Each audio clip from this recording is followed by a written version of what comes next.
We'd gotten some Cokes and we were just sitting there visiting, and all of a sudden overhead the captain said to abandon ship, abandon ship.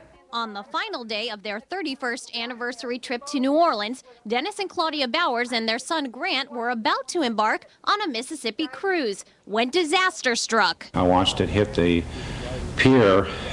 Pier didn't offer any resistance to it. Now, that pier was 60 feet wide at least.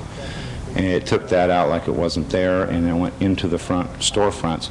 Took out actually, I think, 15 stores. Just 100 feet from their ship, the 763-foot freighter, the Brightfield, was tearing apart an elevated riverwalk at the edge of the city's French Quarter. I didn't really panic. I just knew to get off the ship, or else something was going to happen. The lady, when she went down, hit her face right here and knocked herself out. She was knocked out, went into the water, she was out.